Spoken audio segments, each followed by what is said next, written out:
Alright, so, this next Patreon request comes from Christopher Rosa, who asked me to do, basically a lot of reviews, one of which I sadly can't do, which is Fright Crew, which sucks because that looked really good, but I don't have the money for Peacock, but a ton of other reviews, which I'll be doing throughout each Patreon request I get when I get to him. But yeah, so as you can see, we're starting things off with Haliey's on It, and the reason why I picked this one to do first, because I have a lot of thoughts on it. But before we go any further, as always, if you'd like to have a Patreon request done, just hit the link below. Head on over to my Patreon, where you guys can hit the third tier. That'll allow you access to all the stuff on Patreon, as well as send me requests for videos to do here on YouTube. But other than that, hope you all enjoy this, and let's get started. So Haliey's on It, and when I first heard of it, I was actually kind of excited at the idea. But that excitement kind of went away when I found out more about the plot. And more specifically, one thing about the plot. Now, full disclosure, if you like the show, if you like Haliey's on It, that's totally fine. I have no problem with you. And, yeah, I have no problem with you. You think the show's good? Totally fine. I more power to you. But personally, like, I am not a fan. I do not have any care for this show in any way, shape, or form. Now, for those who don't know what the show is about, let me just let me give you a crash course real fast. Basically, the story centers around a young girl named Haliey who's pretty intelligent and then gets a message from herself in the future saying, hey, you need to do everything in that book that you made for all the things you wanted to do in your life. I'm going to hand you this, and it's going to be all this stuff, and if you don't do it, the world's going to blow up. And she has to do everything this book tells her. Like, it's kind of like a to-do list of all the things that she wanted to do in her life. But at the same time, there's robots coming from the future to stop her. Think of it like Phineas and Ferb meets Terminator. That's really what it is Phineas and Ferb meets the Terminator. And I was like, oh, cool, that's a really neat idea. And here's where the problem begins. Because one of the things that happens is that she has to kiss her best friend. And that killed all the momentum for me. That literally killed all the momentum I had for wanting to watch this show. Because I was all excited, like, oh, that'd be cool. Like, she'll have fun. She'll go out and, do stuff. She'll be encountering robots and whatnot. It'd be like a fun, cute show. Like I said, it'd be like Terminator meets Phineas and Ferb. And immediately, the moment they did the whole, kiss your best friend who's a guy, I was like, oh. And I know what you're thinking. Well, what if it was like what if it was something else?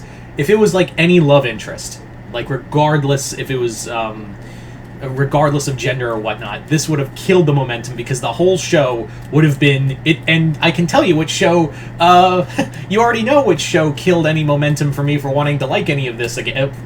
This Star vs. the Force of Evil is the reason why, or one of the reasons why Haliey's on It lost any momentum for me.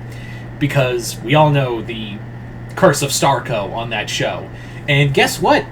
They do the same will they, won't they, every fucking episode. Well, not every episode, but, like, it gets very increased every time. Like, it's been... Like, I watched all the episodes I could on Disney Plus for this, and I sat through it, and it doesn't get egregious, but like Starco, it's there, and it keeps getting more and more, egregious with every will they, won't they, every single time, and it just kills any interest I have in this show. Are there some good jokes? There's a few, but also there's a lot of ones that are just like, they don't hit right.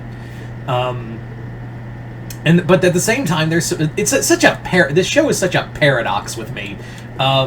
This show is such a paradox in that it has like some fun jokes, but also it's coupled by bad ones. I also think, like, again, the romance stuff in the background, the will they, won't they, wishy-washy bullshit.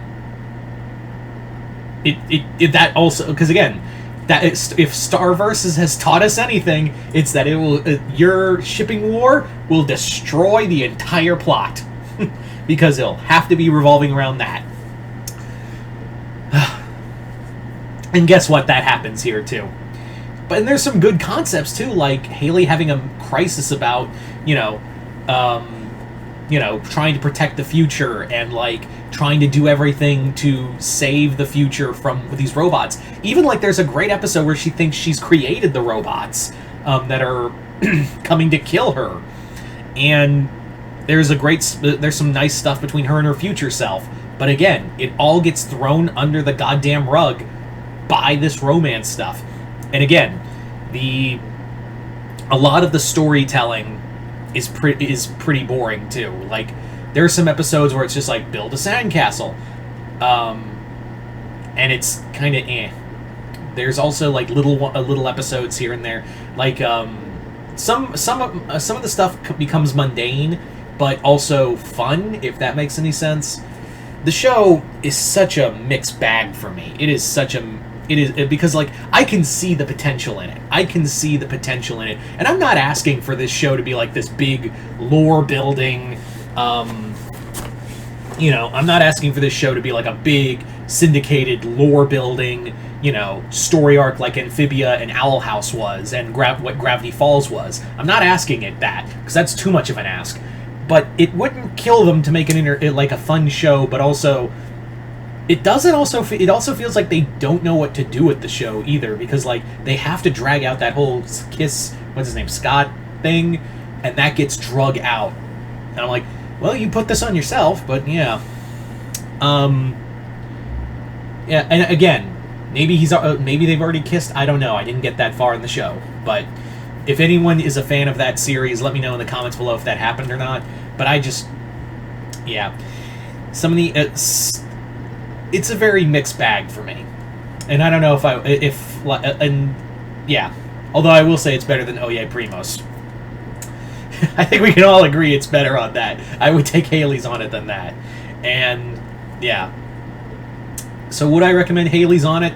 Personally, not really, but I know that show has its fan base, but like I said, it's so bogged down by shipping, and also I think some episodes are a little too boring than others. And again, it's such like I've been saying this whole time, it's a mixed bag show for me. So yeah, that's my review of Haliey's on it. Obviously I'm not the demographic for it, but yeah. So I want to thank Christopher Rosa for sending me this Patreon request, and you guys let me know in the comments below, because I do know this show has its fan base. And like I said, if you like the show, totally fine. I'm not trying to shit on you. It's just my personal thoughts. But yeah, you guys tell me in the comments below if you've watched Haliey's on it. Let me know in the comments below what did you guys think of it. And like I said, if you'd like a Patreon request done, just hit the link below, head on to my Patreon, hit the 3rd tier, and go from there. But other than that, I hope you all enjoyed this. I'm Mr. Multiverse. I'll see you next time in Multiverse.